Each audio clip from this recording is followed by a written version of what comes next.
Bismillahir Rahmanir Rahim. Alhamdulillahi Rabbil Alameen. Wassalatu wassalamu ala Rasulillah. وعلى آله وصحبه الطيبين الطاهرين رب اشرح لي صدري ويسر لي أمري واحلل عقدة من لساني يفقه قولي لله تعالى قال المؤلف رحمه الله, said the author, may Allah have mercy upon him, والملائكة عباد الله تعالى العاملون بأمره, and the angels are slaves of God, exalted is He, practicing His command, yani doing what they were commanded to do. وَلَا يُوصَفُونَ بِذُكُورَةٍ وَلَا أُنُوثَةٍ, and they are neither described with being males nor females. الشرح أن الملائكة لا يعصون الله ما أمرهم. The explanation is that the angels do not disobey God in what He commanded them to do. كما أخبر الله تبارك وتعالى عنهم في القرآن, just as Allah تبارك وتعالى told about them in the Quran. قال تعالى, said God, exalted is He, يا أيها الذين آمنوا قوا أنفسكم وأهليكم نارا. All those who have believed, protect yourselves and your families from a fire.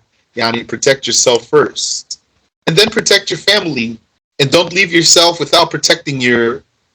Don't protect your family without protecting yourself. Yani, we're talking about for the afterlife. You're going to protect yourself for the afterlife before anyone else. You have to give yourself priority there. Because if you don't, and then you find yourself in torture in the afterlife, Allah told us that a person in the afterlife, he would give everyone in the world away as a ransom to save himself. Even his own children, he would give his own children and his wife and his mother and his father. He would give away everyone, and even the person who was nicest to him and gave him shelter. Every single person in the world, he would give that one away, all of them, all together, and everything in the world, he would give all of it away as a ransom to save himself in the afterlife. So if that's how much you're going to save yourself in the afterlife, if you could, then, because you're not going to be able to do that in the afterlife, really, that means you have to save yourself first. Religiously. Save yourselves and your families from a fire.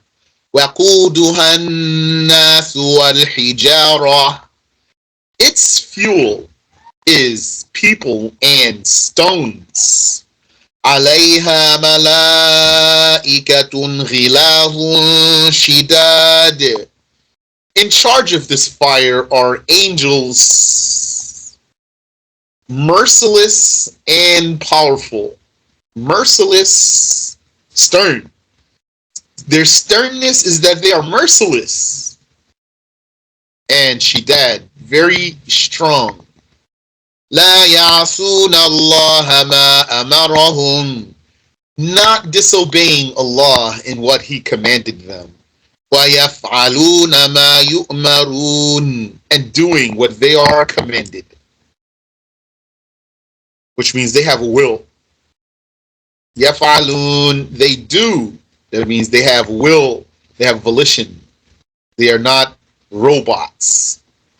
وَهَذَا عَامٌ فِي كُلِّ فَرْدٍ مِّنْهُمْ, and this judgment of their unwavering obedience to God is general concerning every individual one of them, even though this ayah is about the angels of hell.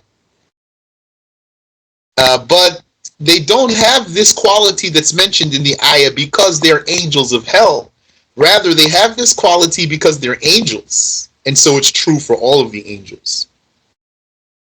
وما ورد في أن هاروت وماروت عصيا في تلك القصة المشهورة, and what came that angels Harut and Marut committed sins in that famous story, فَلَا يُعْتَمَدُ عَلَيْهِ لِأَنَّهُ لَمْ يَصِحْ. It is not reliable because it's not an authentic story. Here's a footnote, I'll just translate directly. Ibn Kathir documented in his history book, quote, as for what many interpreters mention of the story of Harut and Marut, that there was a woman named Az-Zuhara. So yes, in another lesson I wanted to check we were saying her name properly. That's right. Az-Zuhara. And she was a woman that they forced her. And she refused. Unless they wanted to have their way with her, according to the story. They wanted to have their way with her despite herself. And she refused unless they would teach her God's greatest name. So they taught her God's greatest name, and then she pronounced it. And then she was raised up as a star in the sky. So Ibn Kathir says, this I think is from the fabrications, from the Jewish fabrications. Even if it is produced by Ka'b al-Ahbar, who he was formerly a Jew who embraced Islam. And he took that from a group of the Salaf, and they mentioned it just only as a tale, not as prophetic transmission, just as a tale said about the children of Israel. Shaykh Muhammad Al-Hud said in Al-MaTaalib, quote, the interpreters like Al-Fakhr al-Razi and Al-Baydawi and Abu As-Sa'ud and Al-Khazin said that this story is not confirmed by any regarded documentation or transmission. So there's no reliance on what was recorded in this story, because its source is the Jewish reports, the Jewish narrations. That's enough for it to not be regarded that it's from the Jews. That's enough alone for it to not be regarded, to not believe it. What did the Prophet say, alayhi salatu wassalam, about believing what the Jews and the Christians say?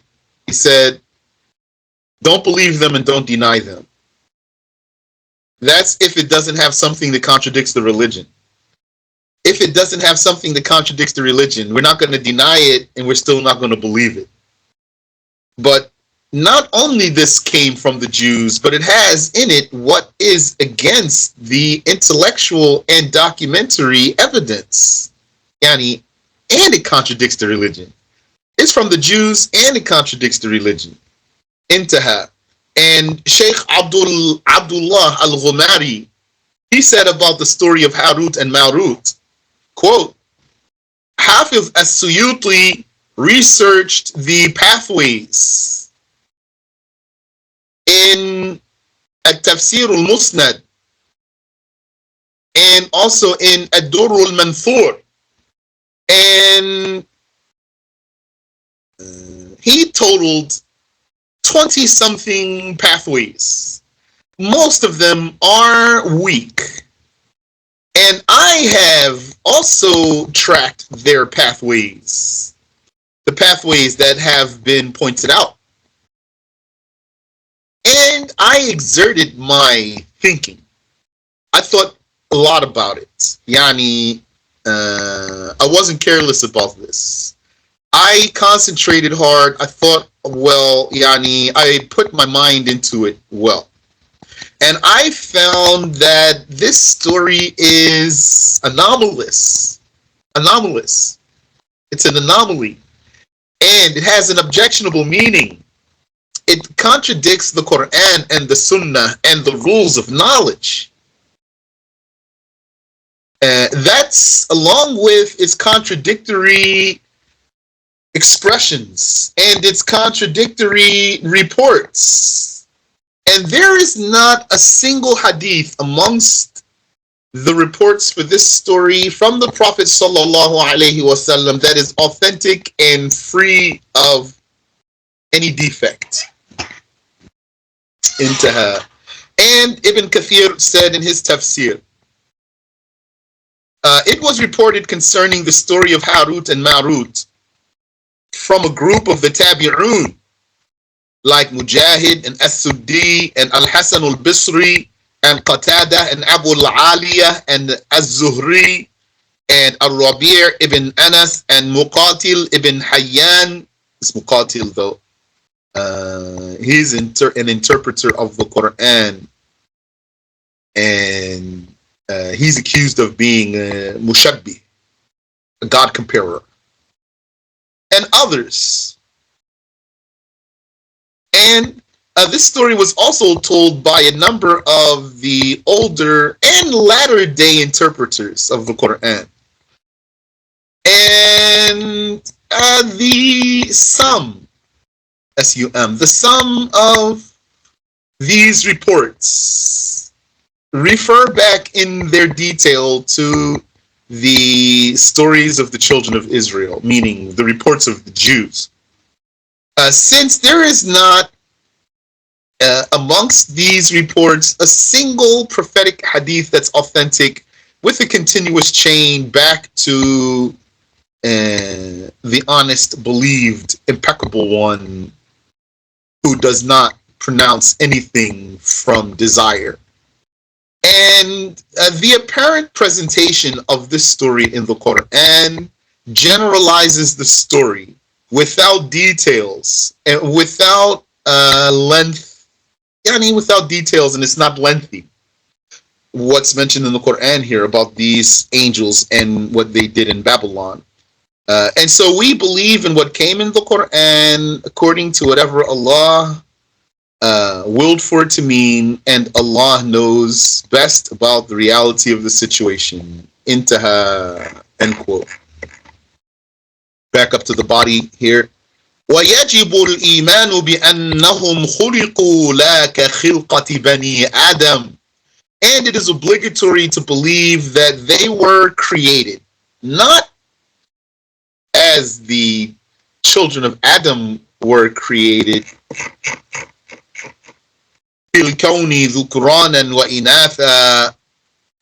from the perspective of being males and females.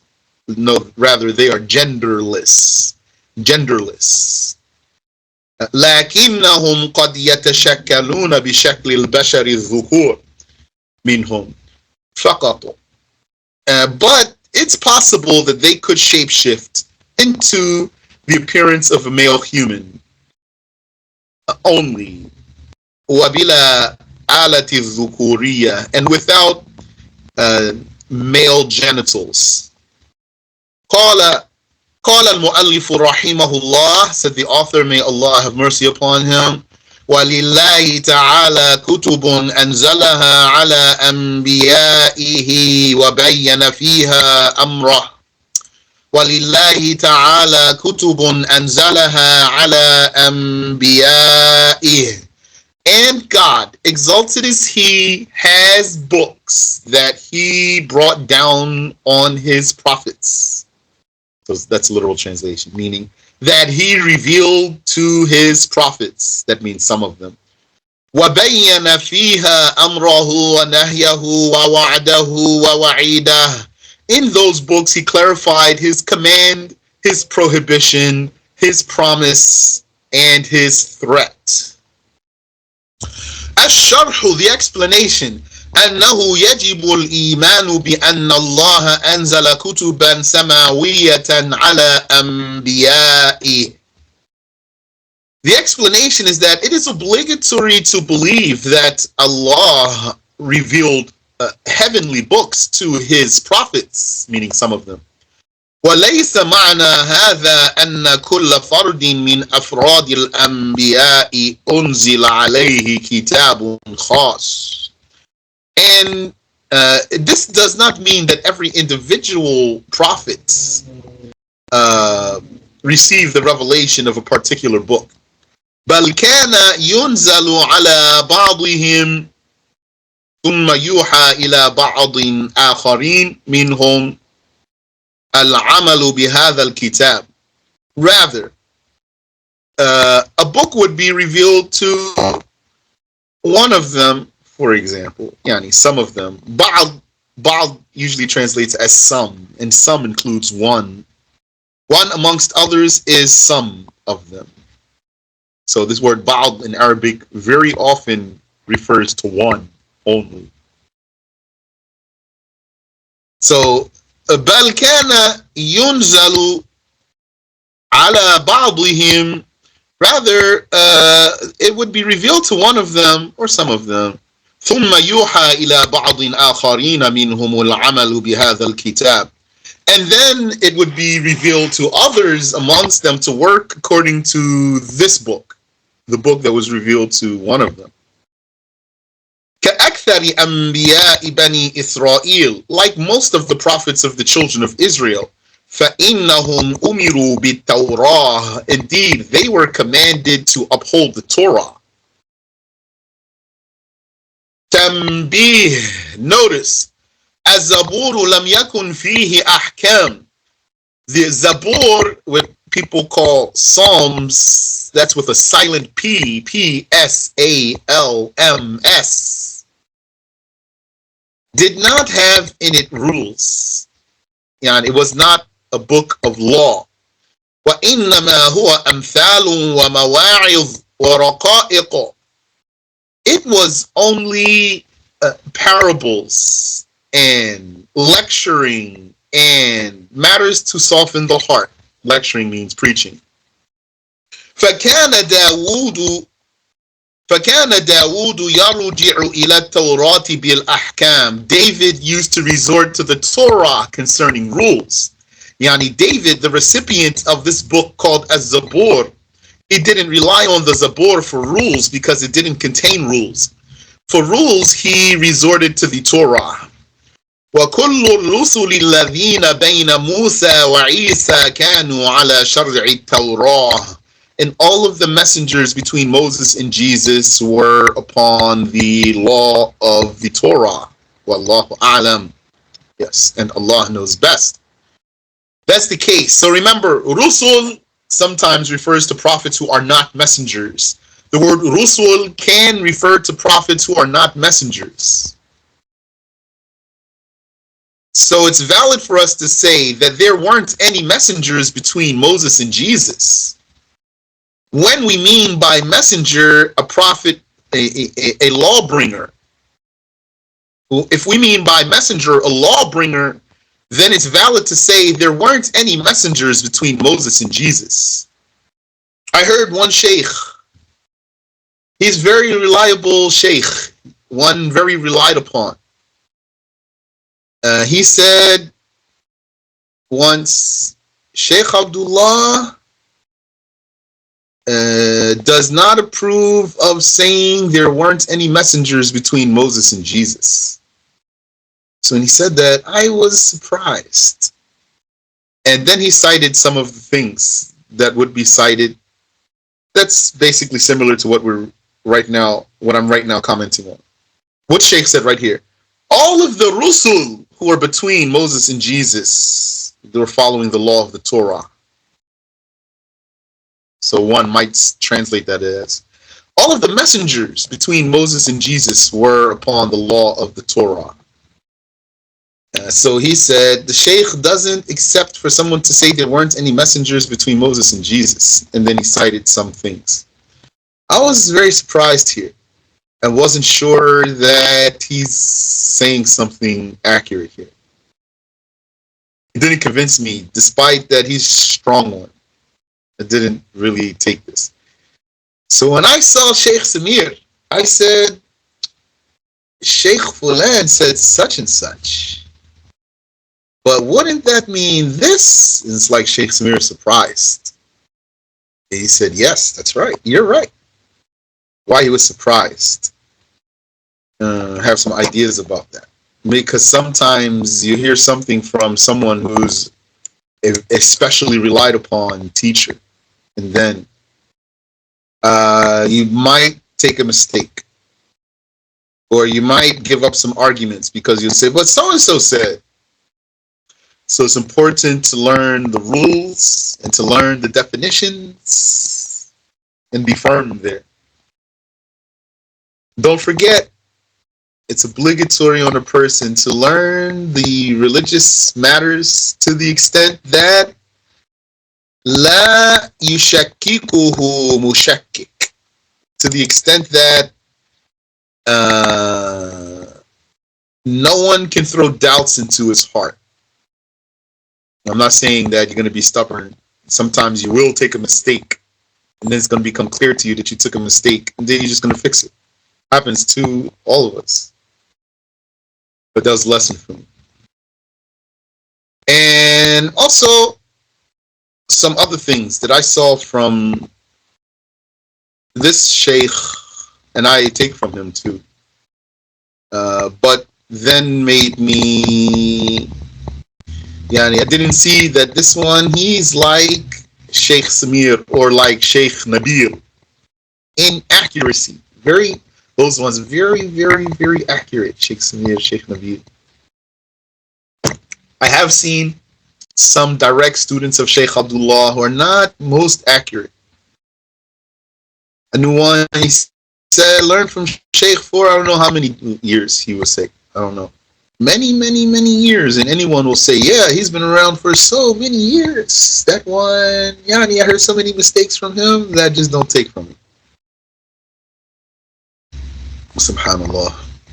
Anyway, Rusul here means, it's valid to refer to prophets who are not lawbringers as Rusul. قال المؤلف رحمه الله, said the author, may Allah have mercy upon him. والمعراج لرسول الله في اليقظة بشخصه إلى السماء ثم إلى ما شاء الله تعالى من العلا حق. And the Mi'raj, the ascension of the Messenger of Allah while conscious, in person, to the sky or to the heaven. Then to wherever Allah willed. Exalted is He of the upper world, even higher than this lower sky, even higher, way above that, is haqq. It is real. It is true. Now, when you see this here in Al-Aqidat An-Nasafiyyah or Al-Wafiyyah or some other Aqidah book that mentions it, it's not their point here to go into the story and tell you the details of the story. If you want the story, then you can look into the hadiths that lay out all of what happened to the Prophet ﷺ, or you can look into the biography of the Prophet ﷺ that details the actual narrative, the story of the Prophet's ascension, which is connected to his night journey. The night journey and the ascension. The night journey is from Mecca to Jerusalem. Whatever he did in between there with the angel while riding on that beast from paradise. And then they got to Jerusalem and went up into the heavens. And so whatever he did up in the heavens, that's the ascension. And he was back in Mecca before the night was over.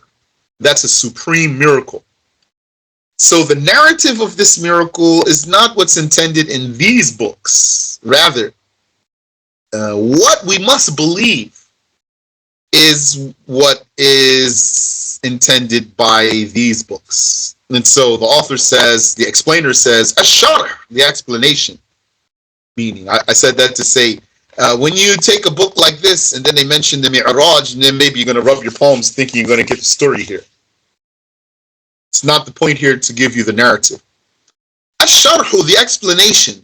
أن من العقائد الواجب معرفتها المعراج, is that amongst the convictions that are obligatory to know is the Ascension. وهو عروج رسول الله صلى الله عليه وسلم إلى السماوات السبع, which is the messenger of God's ascension into the seven heavens. May peace and blessings be upon him. ثم إلى ما شاء الله, and then to wherever Allah willed, yani even beyond that. وقد ثبت المعراج بنص الأحاديث الصحيحة, and the ascension is confirmed by the documentation of the authentic hadiths, not explicit documentation of the Quran, rather by the documentation of the authentic hadiths. So, since the authenticity of the Quran versus the hadiths, there's a difference between them, then there's going to be a difference between the judgment of the one who denies something from the hadith or something from the Quran. Because when you deny something from the hadith, it boils down to saying, it could boil down to saying, of those narrators, I don't believe them. I believe in the Prophet sallallahu alaihi wasallam, but those people who are in the chain, I don't believe them. So you can't call them a kafir for this. Just because, and that's how you make it clear for a person. Say, how does a person not commit blasphemy for denying a hadith? Because it boils down to denying the narrators. Doesn't mean if he's denying a hadith that he doesn't believe in the Prophet sallallahu alaihi wasallam. But when it comes to denying an ayah from the Quran, then this is beyond denying a hadith for not wanting to accept its narrators. So it has different judgment. Such a denial has a different judgment. Like you know, the night journey, that does have explicit documentation in the Quran. This ascension into the heavens, it doesn't have explicit documentation in the Quran, but it does have explicit documentation in authentic hadiths. So the one who denies the night journey, he does commit blasphemy for sure, because of denying the explicit documentation of the Quran. سبحان الذي أسرى بعبده ليلا من المسجد الحرام إلى المسجد الأقصى. Far from imperfection is he who made his slave take a night journey one night from Al-Masjid al-Haram to Al-Masjid al-Aqsa. That's very explicit. Anyone who denies that the Prophet took that journey one night, yani the whole journey in a night, at that time it takes a month to take such a journey one way. The one who denies this journey blasphemes because it's explicitly mentioned in the Quran. The one who denies the ascension into the heavens, he doesn't blaspheme because it's not explicitly mentioned in the Quran. But he might blaspheme if he knows some details that would make it clear for him that this must mean that the Prophet ascended into the heavens, something in the Quran. In the Quran. There's in the Quran really what refers to the night ascension. I didn't say it's not in the Quran. I said it's not mentioned explicitly. But isn't Sidratul Muntaha mentioned in the Quran? Yes, it is. That tree, the enormous tree. And Sidratul Muntaha. Muhammad was at this tree. He was there at this tree. So, what if a person denies the ascension because he didn't find explicit ayah that says the Prophet went up into the sky, but he knew this ayah that the Prophet was at this tree, and he knows that this tree is in the heavens. So he blasphemes them. If you have a question, feel free to ask. The explainer says, ثم القول الراجح المعتمد في ذلك أنه عرج بروحه وشخصه يقظة. Furthermore, the preponderant, reliable saying about that is that he was made to ascend in soul and body while conscious. So it wasn't only his soul, it was not an out-of-body experience, nor was it a dream. Yani, in other words, we're taking this very literally. He was woke and he went up into the heavens, and he could even breathe while he was up there. وقال بعض أهل السنة إنه عرج به في المنام. And some of the people of the Sunnah, some of the people of the prophetic way say that he was made to ascend in a dream. Footnote says that this is logged in Fath al-Bari, that some people said that. وخبر المعراج من المشاهير التي يحتج بها في الاعتقاديات. And the report of the Ascension, the hadith reports of the Ascension, they are of the category of hadith that's called mashhur. Mashhur means famous or popular. That's a technical term, though. It has a technical definition.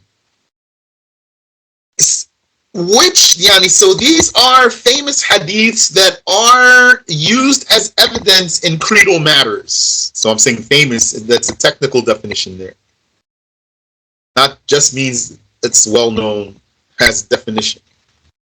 وأما رؤية النبي صلى الله عليه وسلم في ليلة المعراج لربه فبعضهم ينفيه. Now, concerning the Prophet's seeing his Lord sallallahu alaihi wasallam on the night of the Ascension, some deny it. قال صاحب إحياء علوم الدين, the author of إحياء علوم الدين, that's Al-Ghazali, said, والصحيح أن النبي صلى الله عليه وسلم لم ير ربه في ليلة المعراج. He said what's correct is that the Prophet sallallahu alaihi wasallam did not see his Lord on the night of the Ascension. End quote.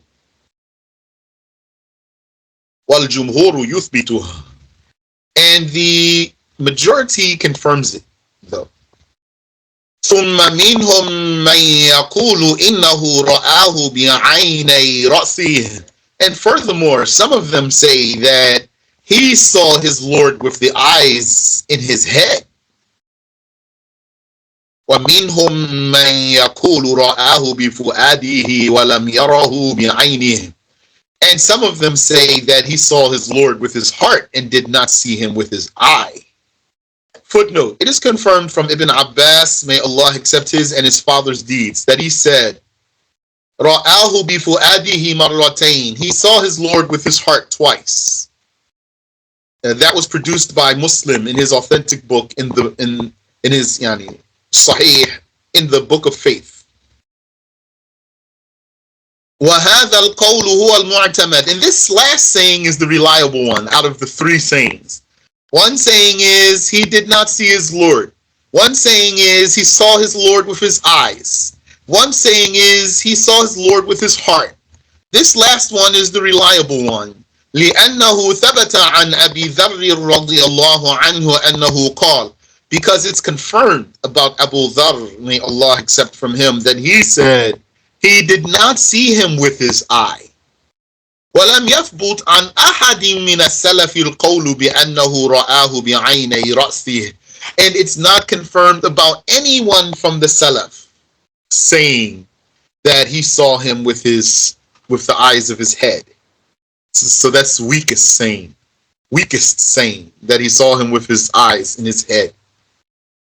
Strongest saying is he saw him with his heart. And some companions like Aisha said he did not see him.